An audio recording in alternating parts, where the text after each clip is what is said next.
Speak, the show for all types of indie film lovers. Doesn't matter if you are a filmmaker or if you just appreciate film, we have a great show for you. Hey, what do you think about the situation with Woody Allen? I don't understand it. It wasn't me. I don't know how it could come to this. It's just not my style. She was nowhere near 14 and Asian. Whatever. Look, I say we give him the benefit of the doubt. However, if he is guilty, I say we take a dull knife and Whoa. I love Annie Hall. Oh, me too. Yeah, yeah, I know, yeah, right? Right on. Well, please welcome Henrique Couto and Christan Turner to Film Speak, two talented people working to make films in the area. As we check out a selection of Henrique's trailers, and then also talk about the challenges of local filmmaking. Absolutely. How was that, guys? Better?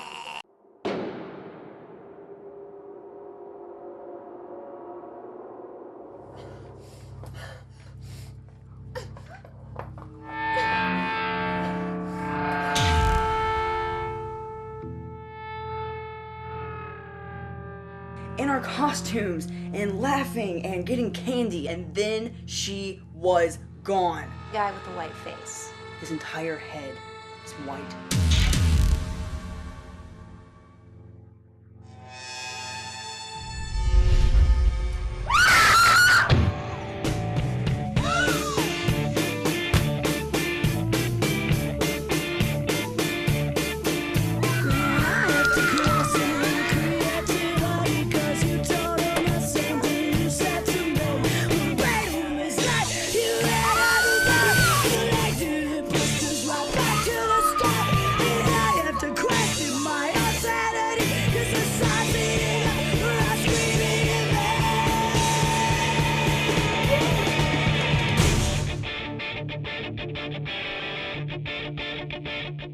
Tis the season.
Lindsay, please don't kill me, please!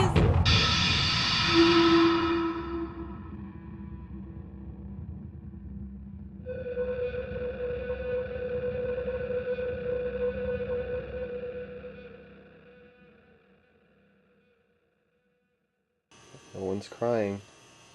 No, it is pretty quiet. I did it all by myself. Been a good husband.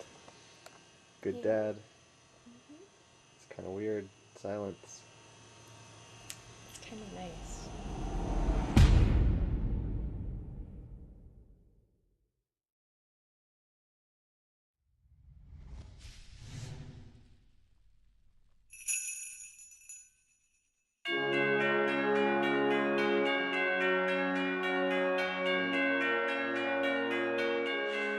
Who's ready to open presents?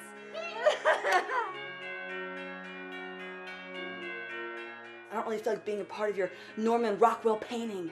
Okay, what's your ideal Christmas then?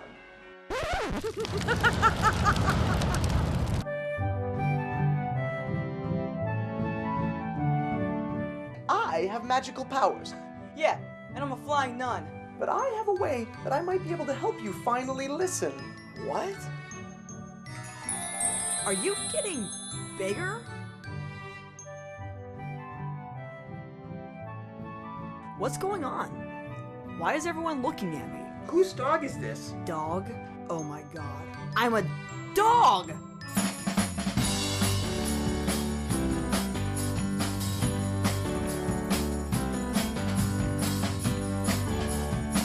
I gotta get, I get the ball! I get the ball, get it! Oh my god, this is awesome!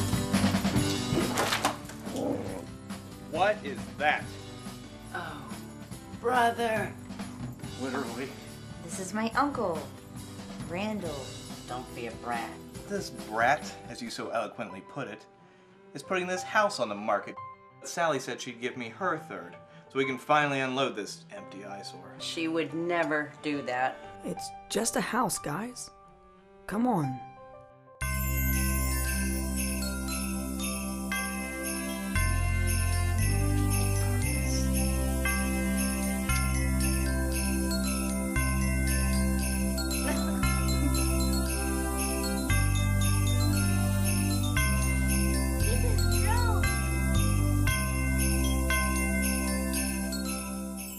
And what is this dog still doing here? He's shedding everywhere. You can't really get that up. You're just jealous because I have hair.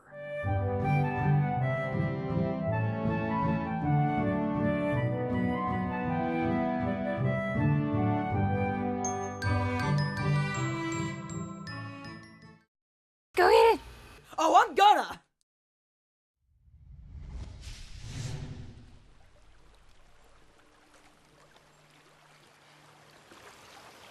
You okay? Yeah, What's wrong? nothing. What's going on? Nothing. I have to fart. What? I have to fart and I don't need to be here for it. Okay. Thanks. It's no problem.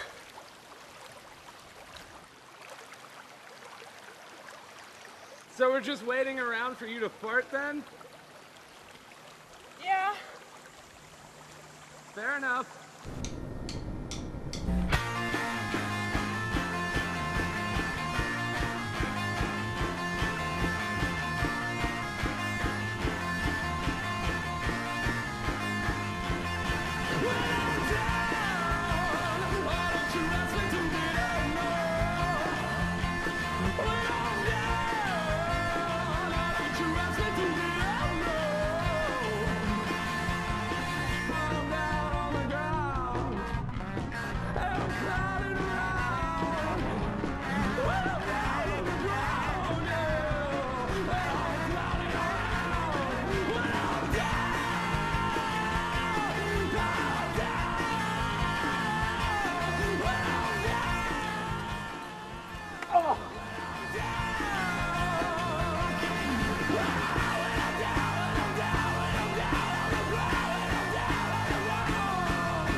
Faggot.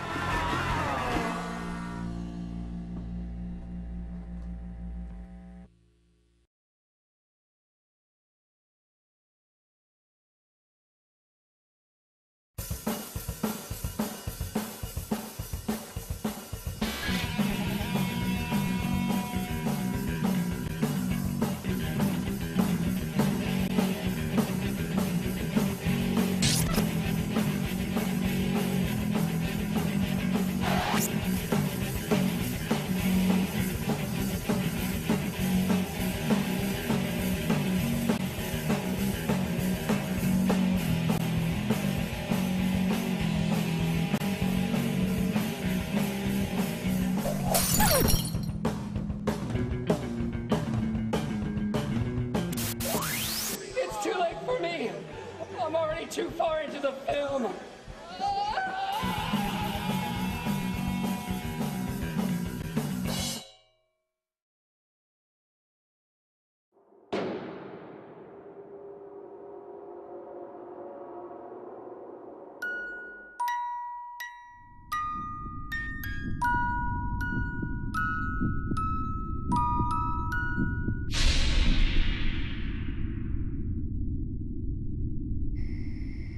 Well, I guess it's in your bucket list then. Bang a chick in a haunted house? Yeah.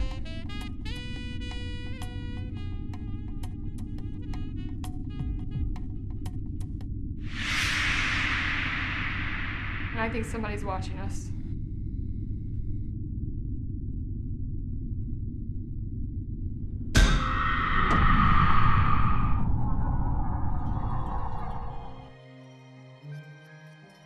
Hey, this was a bordello until around the turn of the 20th century.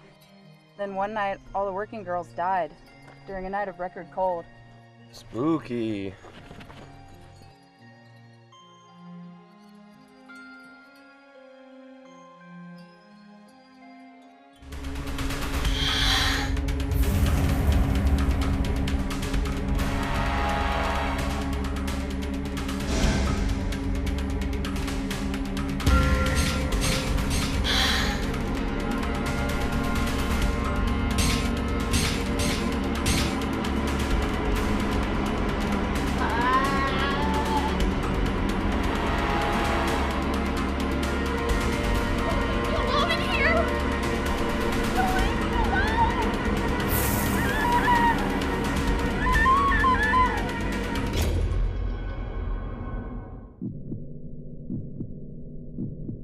Guys, I think something really weird is going on.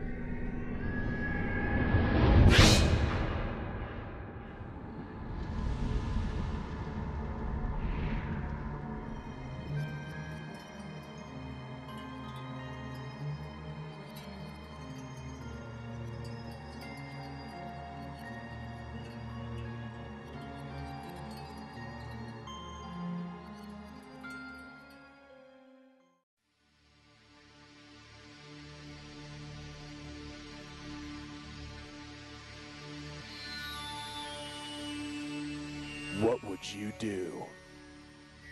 Sandy, you're finally home. I love you. If your girlfriend dumped you? It's just, I don't feel the way I used to about you. Marty, wait! Your friends suck. Listen, you need to get your mind past this. Meet a girl. I don't want a girl. Okay, easy there, Jackson. I sleep on my back for a reason. Vampire women invade your town. Meow. They get your girl.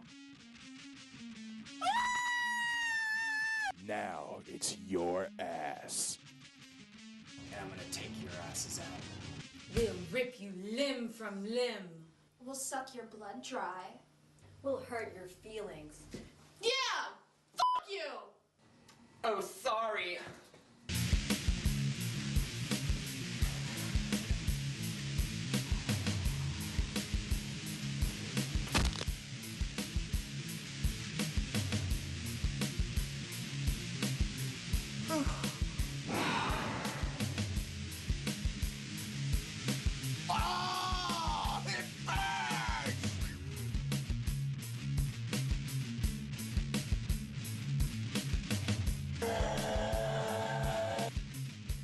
I don't know what's going on. Vampire, son. Vamp what? Hold the phone. The dark clothing. The video rentals. Only seeing them at night. What you just said. It all adds up. Marty! Marty Jenkins and the Vampire Bitches.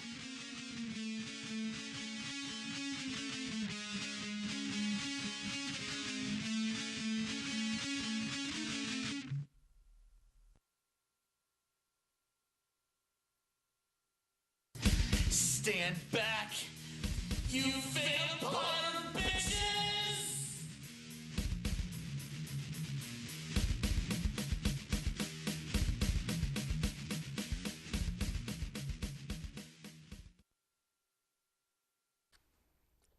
Hi, welcome back to Film Speak.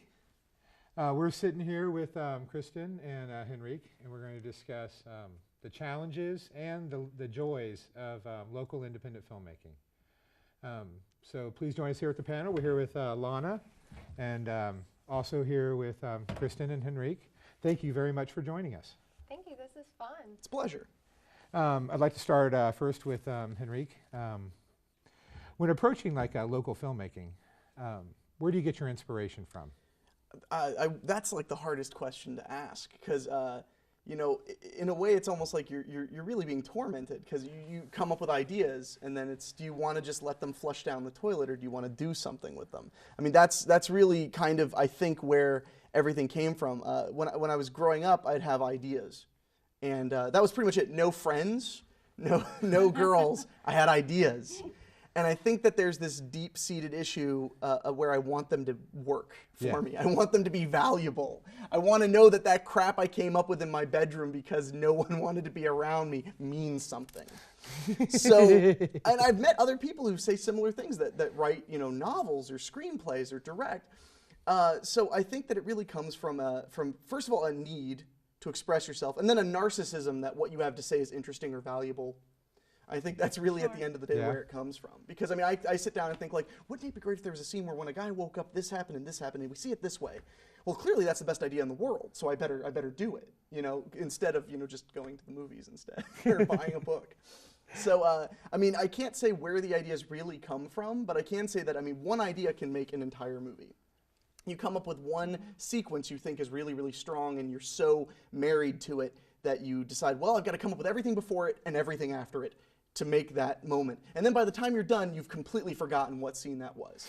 Which one it was that you started building because from. It was a 3-page scene, and then I wrote 90 more pages, and now maybe the scene got cut. I don't even know. That's pretty much the life of a filmmaker. Well, see, I'm with you because growing up as a kid, films were my safe zone. Mm-hmm. You know, that's where my friends came from. That's where I had experiences through characters in movies and stuff.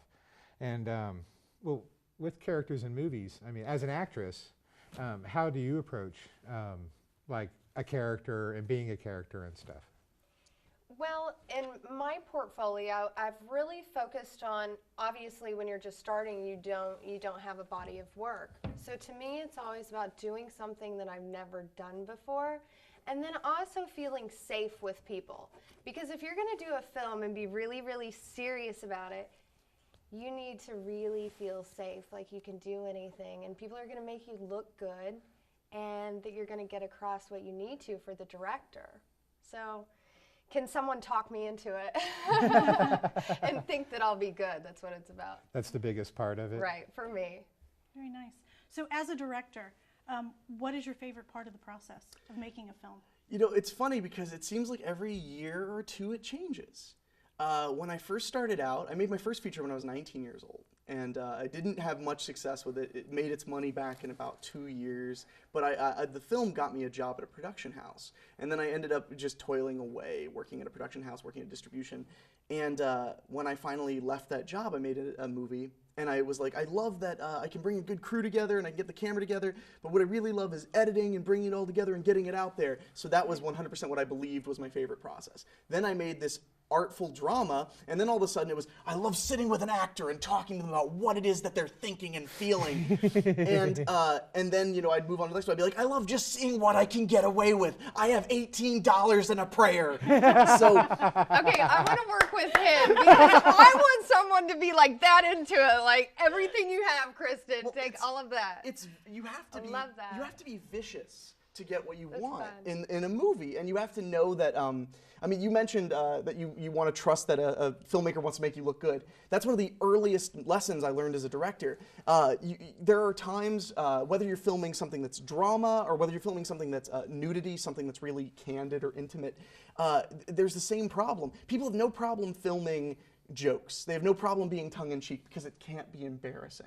Even if the joke doesn't work, it's not as embarrassing. But the moment you have to cry, the moment you have to say, but I love you, everybody is like, man, this looks stupid. Like, you look dumb doing that. You know that that person isn't who you think they are, right? Vulnerability. Like it's showing exactly, vulnerability. to be vulnerable. But so you have to get past that. And one of the earliest lessons I learned was that I was filming many actresses out of clothes. And I had noticed that like they never looked as good as I thought they looked, like on camera, because I was just uncomfortable. I didn't want to get another take of them stepping out of the shower. I didn't want to get another take of them turning. And because I didn't want to be a creep who'd be like, your breasts did not look as good as they could. And then one day I realized, you know what? If they were my breasts, I'd want them to look good. I would want to be told, arch your back, turn a little bit more. And the day I started doing that, this sounds terrible, but I really believe that was the day I became a director. That was the day I actually cared the most about what's on the screen. Good for you. Yeah. So, but it's hard. I mean, they're you know, people I consider peers who they're just embarrassed to really be a part of the drama. And sometimes it takes some time to reach in there and just accept what you're doing and say, okay, I'm going to make it perfect, and it makes me a little bit uncomfortable. Sure. But I'm just going to go for it. Well, and it's little battles. It's like, no, I can't have the perfectly covered scene of this car chase, but I can absolutely make that naked woman look great.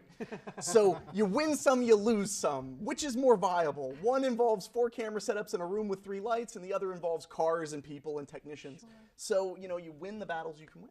Yeah, absolutely. So we're talking about vulnerability. How good are you at being vulnerable to your characters, Christan?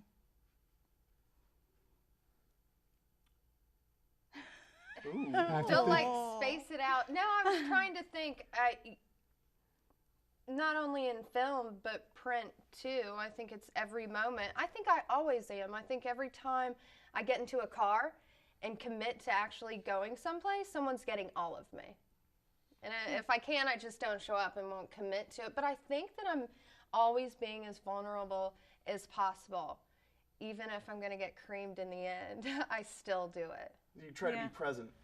I try to, yeah, and I want to, and I hope to always give the best. Now, I've looked at films, and I thought I was being super vulnerable, which to me, that's an A+, right? Yeah. If you, like, went someplace. Right. But I've watched it and went, oh, no.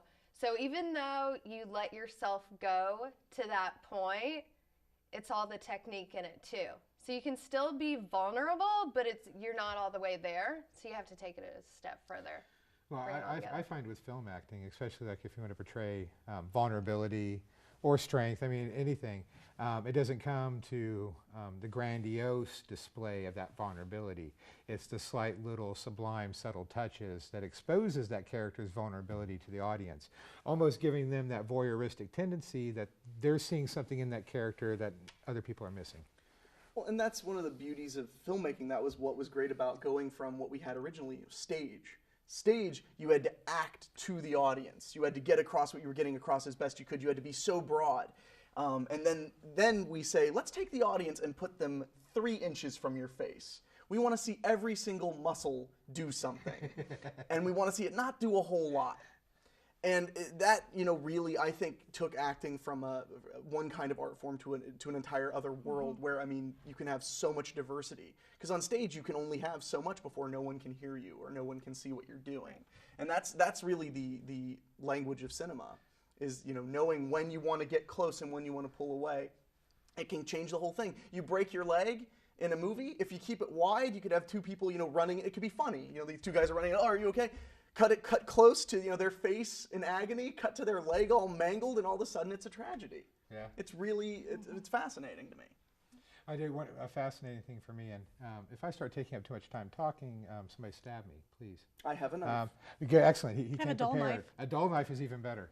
That'll get my attention. But when talking about lines and stuff for movies, I had found out that Bringing Up Baby with Cary Grant and Katharine Hepburn from 1938 was a groundbreaking movie for acting and lines, because before then it was I say my line, da da da da da da da.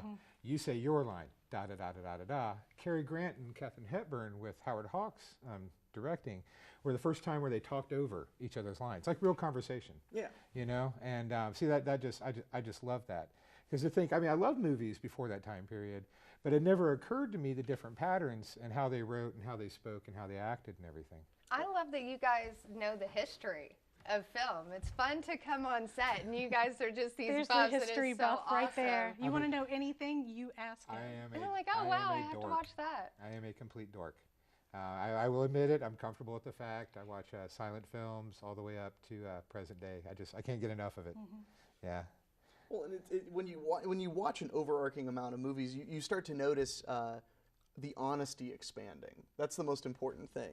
You know, the film style it's a very young art form, and it just gets more and more honest. Like when he's talking about, like, I'd never seen people talk over each other in a movie. That's because for some reason somebody made that a taboo. Maybe it was because they wanted to respect the writer's work. Maybe it was because 30 years ago it was too hard to edit that way. But those became standards that then got shattered, and now they'll stick in his mind for the rest of his life. Yeah, absolutely. And I intentionally try to not watch a lot of films that I think that I might like. We're going to talk about Rear Window. And when I watch that, that is so me, who I am. That is so me. I would end up producing something like that. And now I've already watched it, and I see what the set's like. I see what the characters are like. And then you know that you might produce something like that. So I try not to myself. I know a lot of people do, and I really appreciate that.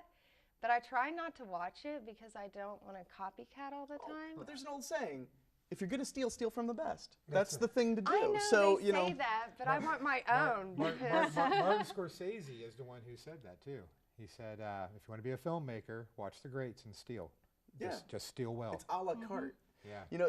The problem is, if I wanted to give my opinion on that, is that if you avoid watching something because you're worried that it'll influence you too much, and then you make something that's coincidentally influenced, you're going to be just as mad, if not madder, because you avoided a masterpiece just so that you could accidentally. Because trust me, it's the same kind of problem with that I have with reviewers. Like, I don't care if they say my movie's bad. I don't care if they say the acting's bad. I don't care if they say the writing's bad. But when they say something like, well, clearly they used the microphone on the camera, I'm like, you bastard! I used a Sennheiser microphone. When they're making films, and especially here regionally, because to me, everyone is really doing the same thing, and a lot of the tones are the same, and the colors and everything, and wardrobe will be the same. And this is kind of in film and in print, and people can watch it, and then they all start to kind of copy each other. That's one thing in my market that I've noticed. Honestly, it happens, and as you start to watch those trailers often, you'll kind of find that. So it's important for people to have their own space and their own ideas, their own too. voice. Right. Well, but then that falls into the market, which is a whole other can of worms. I mean, I could talk about that for days. I mean, making films, I've made, the majority of the films I make are for market. Babysitter Massacre came out October 15th last year. It was my 5th feature film. That sounds scary. I was very proud of it, but we had very little money to work with, but what we did have was a guarantee of release. And we had a small advance. So it came out in Blockbuster Video before they closed. It was in October. Came out in Blockbuster Video, unexpected. Came out FYE, came out in regional stores like Hastings, Newbury Comics. It landed on Amazon Prime. It's got legs, and it's because we made it with what are called comp titles. We made the poster based on product that we had a consumer base. We were like, we need people who want to see a vague, like, 80s throwback that's also kind of torture-y. So we went, well, what's a torture-y movie that people have watched? Because clearly we want to reach them. So, there's a part where that marketing can be really dishonest. There's also a part where it can be more honest, because if you really believe, like, well, if you liked Hostel, you're going to like this movie, then ripping off Hostel's marketing it's not the best choice, don't get me wrong, but it's way easier than inventing a whole new world with no money. So, I mean, You're going after a pre-existing market. Absolutely. You already know what works for them for advertising and stuff. So yeah, I can, especially if you're making a low-budget flick, you want to maximize your marketing dollar, because that's just how much you have for that budget. Literally, $1. Yeah. So yeah, I mean, you want to make the best out of it. Yeah. So you look at them and go, cool. They spent $80,000 on focus groups. They spent $20 million shoving this poster in everyone's face, and now I'm just going to take that and do what I will, and see if I can make an honest buck. So I mean, but I don't think the thing that bothers me is that I work with a lot of people who are like ashamed of that idea. Like, they're ashamed of the idea that they're piggybacking a little bit. And it's like, well, yeah, it's two different people and two different ideas, which is what's so fun about the show. Sure. That's why we wanted to create just a format and a place where people can go watch about film. You don't have to be a filmmaker; just love film. Right. And find out how it's made and what the people do to make it. Which is, I mean, selling plasma. There are so many things you could talk about for that. I did have 3 kids, but we don't talk about that anymore. We just have 2 now. That's fair. Eastern Europe's great for that. Well, I think that is probably going to do it for us for our little conversation with Henrique and Christan. Thank you so much for joining us. It was awesome to have both of you here. We are going to talk about Rear Window next. We're going to talk about Rear Window next. So thank you for joining us, and please join us for a little conversation on Rear Window. Thank you.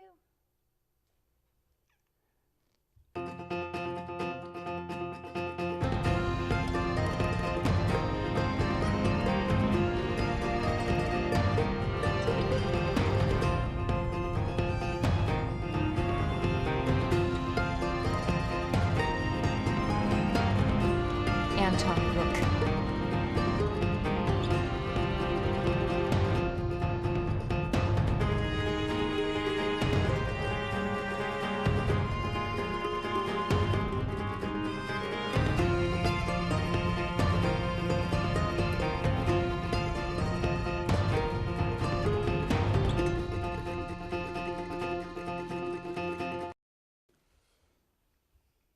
Hi, here on Film Speak, we're sitting with our guests, Christan and Henrique. We're going to break down an absolute classic movie, Hitchcock's Rear Window, for you. And I have to say, if you haven't seen this movie, I recommend as soon as possible. It is an essential, I guess, is what I would go for. And if you're going to be a filmmaker, you just love film, it is an essential movie to see. What do you think, Christan, after viewing Rear Window? Well, it was really fun to come on Film Speak because this is my first Alfred Hitchcock movie to watch. And it was so fun because it's the set and the sound is there and there's all these characters inside of it. So I was terrified. I was absolutely terrified. I thought I'd be crying underneath my sheets. But the whole time I was just like, what's happening? Did they do it? Did he do it? Did he do it? So no, I thought it was a good time. It's funny you mentioned the set. Because at the time that this was made in the early 50s, it was the largest inside sound set ever made. Wow. I mean, not biggest set ever, because they had larger sets built outside, but for inside a sound stage, it was the largest set ever made at the time. Good for him. It was nice. Now, what sticks out for me for Rear Window is the acting, because it is superb. I think it is phenomenal, just the long takes and the shots. And I think that for an actor, I think it's essential that you go back and you watch these classic films because of the acting alone. Not necessarily for the effects or anything like that. Although, speaking of effects, when he falls from the window, you see that now and you think, not as good as it could be with special effects, but it's still kind of cool for the time frame that they did it. Yeah. And it still has that creepy feel to it because of the way they shot it. You still feel the impact of it. Absolutely. Absolutely. Overall, I love it. It's one of my favorite movies. What are your feelings as a writer-director looking at Rear Window? Well, I think that the best thing for Rear Window is to have it in context, because I do think it's a good movie, and I would never say it was bad. But when you realize the time it was made, you realize it's a trendsetter, like most of Hitchcock's movies. You can watch a lot about Rear Window and go, oh, I've seen this. And it's like, yeah, you saw it 15 years, 20 years, 30 years after that movie happened. It's like watching Apocalypse Now and going like, how played out the doors at the beginning while the fire's coming up, and then you're like, oh, that was the first thing to ever do that. Oh, okay, so everyone in the world, including myself, has copied it. Fair enough.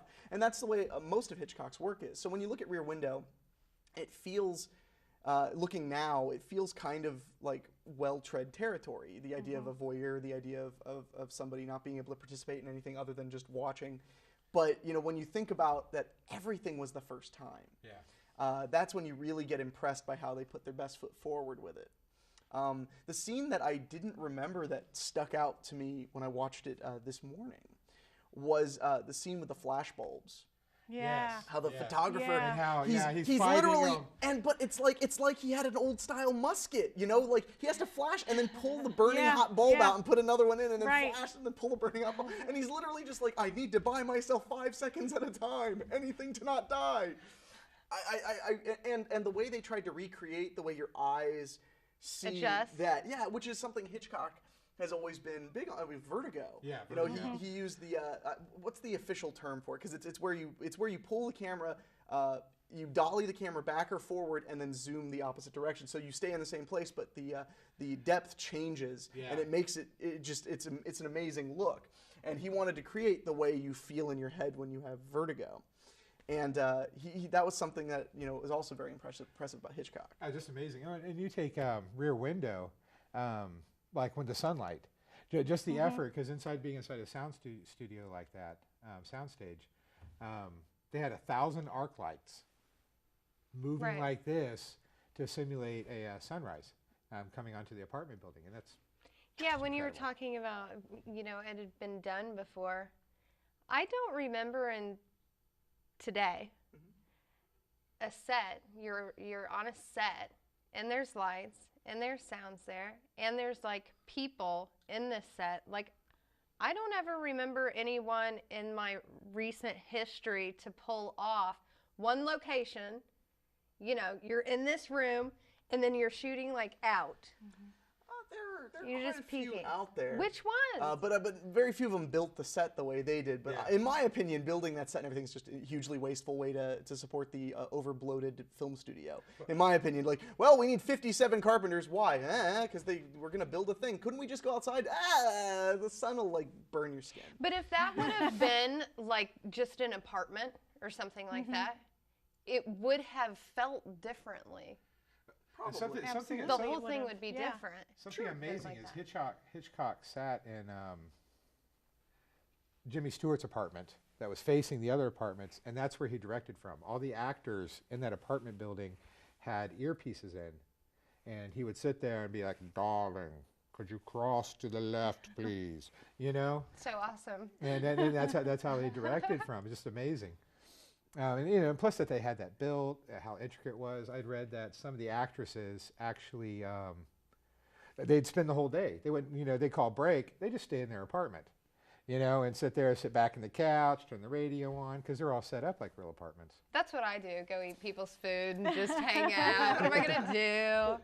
And it shouldn't be overlooked that Hitchcock was a notorious voyeur. I think that voyeurism is a big part of filmmaking, but Hitchcock himself was a notorious voyeur. I mean, there are all those legends. I don't know how accurate they are, but all those legends about him, you know, looking through holes in walls at people. And of course, I mean, Psycho was all. Psycho, but I mean, that was where supposedly the idea came from. And he had you know, Norman Bates looking through a hole in the wall, and he knew exactly how to design the hole in the wall so you get the optimal view, where you make the hole small on one side and big on the other, so your head can really move around. So you know, that's something I just needed to put out there, is that, you know, Hitchcock was a dirty old man in many aspects. Well, it's worth That liked saying. blondes. And he loved blondes, and I love them too. And well, when he did black and white, primarily all his actresses were brunettes. When he switched to color, he used blondes because, as Hitchcock said it, blondes are like drops of blood on virgin snow. They're the perfect victims. Fair enough. So that's where the whole thing with the Hitchcock blonde came from. It came when he made the transference to color. Interesting. He liked the look of them as victims better in color. Well, I mean, blonde doesn't really read very well in black and white. It can blow out. It just kind of looks like they have white hair. And well, you look like Lucille Ball back when she did in the 50s. Her red hair just looked like a brunette. Yeah. You know, it wasn't until you put her in color that you're like, wow. Yeah. Well, so I don't know if everybody caught this when they were watching Rear Window, because I think this is just amazing. Is all the sound was diegetic. It completely came from contained inside the apartment world. There was no soundtrack music. There was no. There was always that ambient noise of the neighborhood. Yeah, always ambient. All sound was motivated. All sound, all music motivated by on screen. And I didn't realize that until we were talking about it earlier, because I was so consumed with the story and the plot. Yeah, did he do it? Yeah. And then the characters. I had never watched a film with Grace Kelly in it.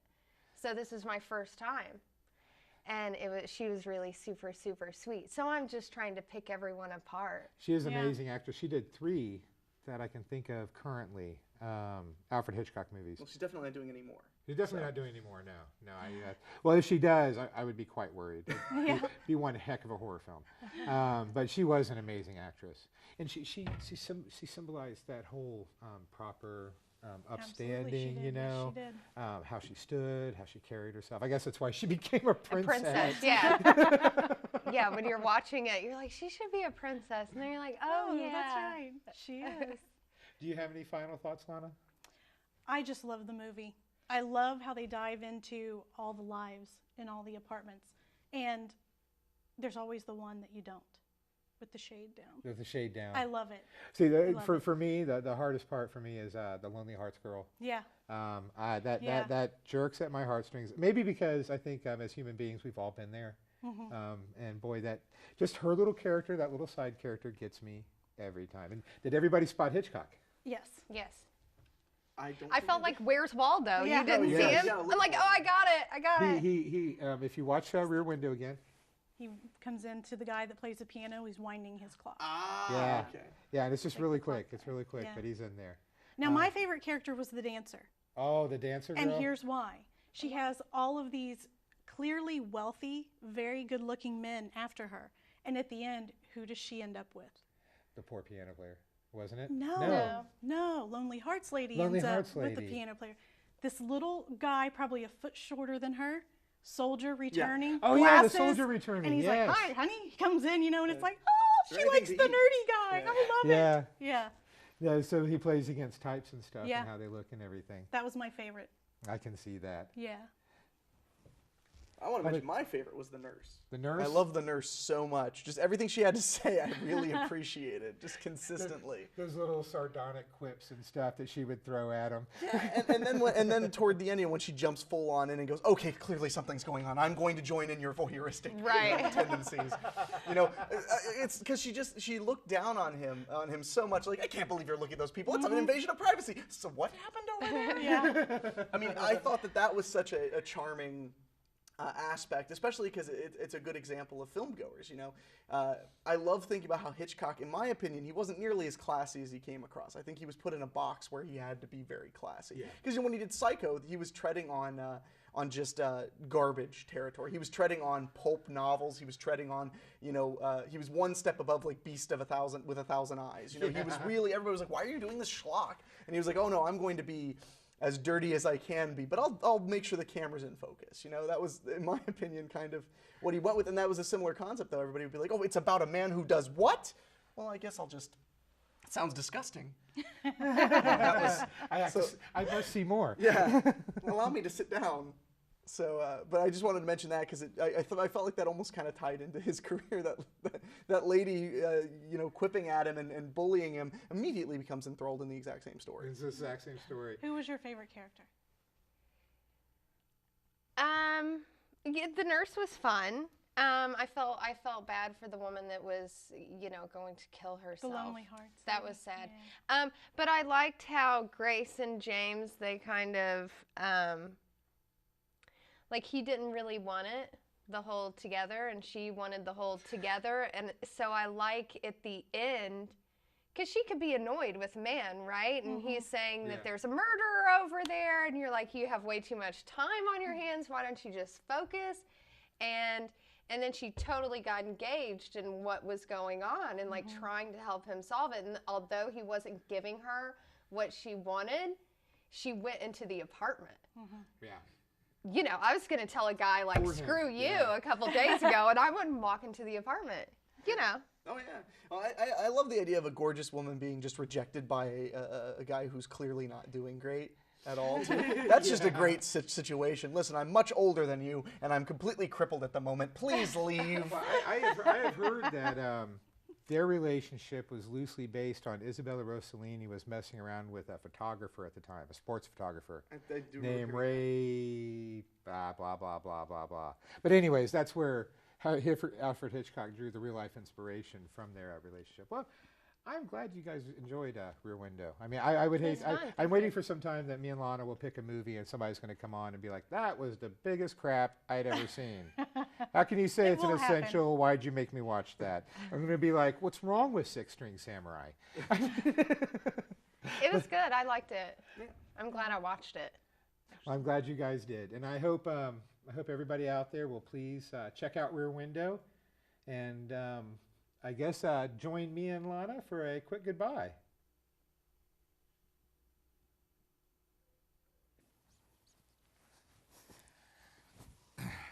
What a great show today. Thank you to Henrique and Christan for coming and being on Film Speak and sharing their passion for film. Next week, we'll be joined by domestic farm animals in a bathtub of lamb jello. I don't think so. No. No? No. No. Remember, everyone, shop smart, shop S-Mart. Groovy. Your primitive intellect wouldn't understand alloys and compositions and molecular structures. Good, bad. I'm the guy with the gun. Are all men from the future loudmouth braggarts? No. Just me, baby. Just me. Come join us again next week. And support indie film. Bye, everybody.